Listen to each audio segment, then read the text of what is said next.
All right, I've taken the platform demo and added in a few more sprites. In particular, it's these things that are the monkey. So this is from one of the sprite strips.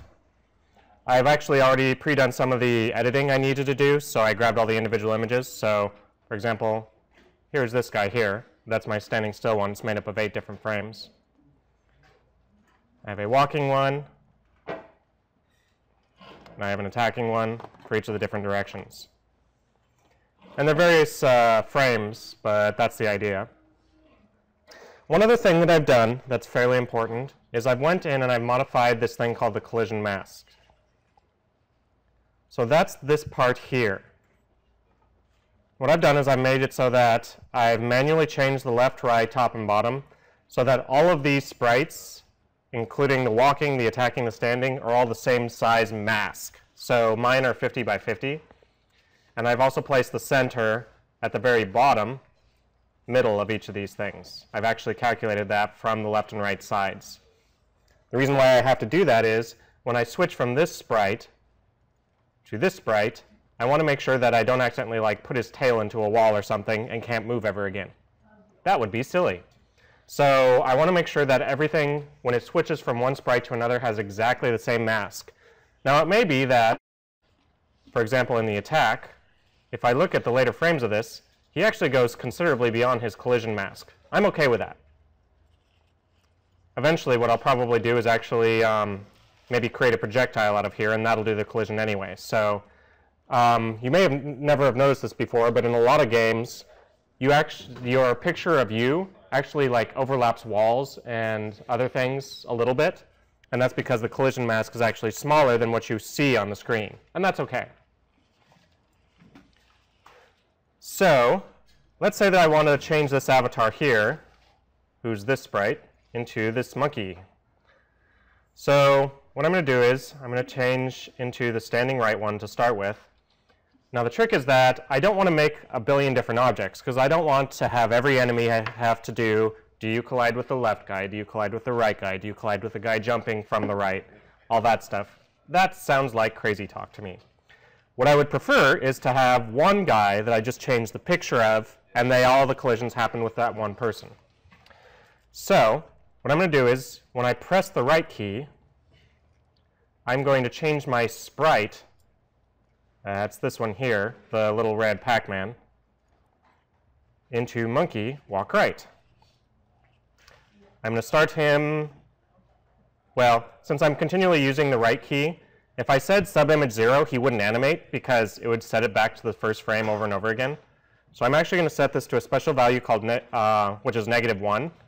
-1 means just use whatever the previous or whatever the current animation is.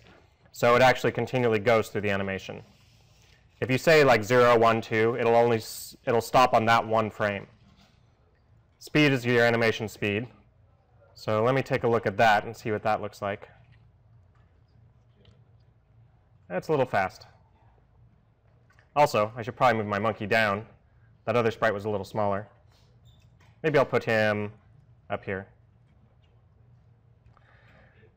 So when he's first created, I'm also going to slow him down. So let's see, monkey, stand right. We'll start with subimage 0. Because the create event only fires once, I can leave this at 0. Let's try 0.5. Maybe that'll be better. Yeah, I'm good with that. So when I press right, I'm going to change him to 0.5.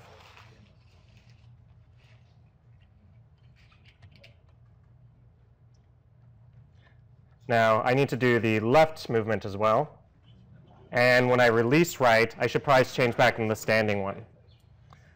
So let me do the right one where I'm standing.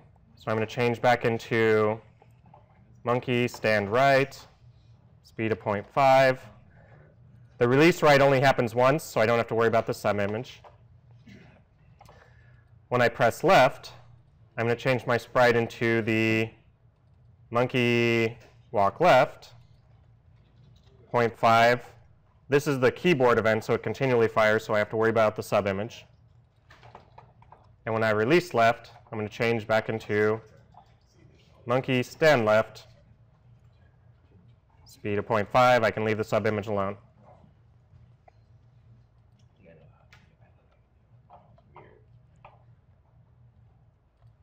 I don't know why, but everything is funnier when you have a monkey. Anyway. So, what about attacking? The problem with attacking is I probably want a left and right attack, but at the moment, if I use, like, say, the spacebar to attack, I don't know which direction I'm necessarily going. So what I'm going to do is I'm actually going to manually keep track of that. So in my create event, I'm going to create a new variable. Direction is already built in, and I want to create my own. So I'm just going to shorten direction to dir. Let's see, to the right is 0. I'm going to use the same sort of things as direction, though, 0 and 180.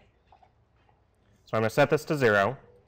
When I press right, I'm going to set dir to 0, because if I just pressed right, that means I'm going in the 0 direction. When I press left, I'm going to set dir to 180. So now I'm actually keeping track. I can ask what direction is dir, and I know whether I'm going left or right. So I'm going to add in a spacebar attack. So if I hit the spacebar, I'm going to change into one of these two attack sprites. Key press space. So I'm going to test dir. If the value is 0, then I'm going to change my picture into monkey, attack right, speed of 0.5. Otherwise, I could say just if dir is equal to 180, if there were more directions. I'm going to change into monkey attack left, speed of 0.5, and away we go.